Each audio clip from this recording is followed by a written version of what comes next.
এনপিআরের আন্দোলন পরিকল্পিত ও দুরভিসন্ধিমূলক উল্লেখ করে দ্রুত কর্মকর্তা কর্মচারীদের কর্মস্থলে ফেরার আহ্বান জানিয়েছে সরকার। নইলে দেশের জনগণ এবং অর্থনীতির সুরক্ষায় সরকার কঠোর ব্যবস্থা নিতে বাধ্য হবে বলে সতর্ক করেছে প্রধান উপদেষ্টার প্রেস উইং। সরকারের এমন হুঁশিয়ারির পর জরুরি বৈঠকে বসেছেন আন্দোলনরত এনপিআর কর্মকর্তা কর্মচারীরা। এদিকে এনপিআর সংস্কার ঐক্য পরিষদের সভাপতি সহ ৬ জনের বিরুদ্ধে ঘুষ দুর্নীতির অনুসন্ধান শুরু করেছে দুর্নীতি দমন কমিশন। বিস্তারিত মাজহারুল হক মুহাজিরের প্রতিবেদনে।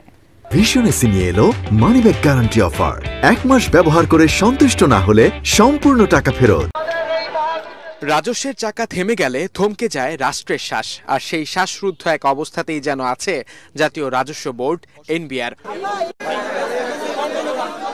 টানা প্রায় ১ মাস ধরে আন্দোলনে এনবিআরের কর্মকর্তা কর্মচারীরা। তাদের সাথে যোগ দিয়েছেন সারা দেশের সমুদ্র ও স্থলবন্দরের কর্মকর্তা কর্মচারীরাও। এতে অনেকটা স্থবির অর্থনীতির অন্যতম চালিকা শক্তি দেশের আমদানি রপ্তানি বাণিজ্য।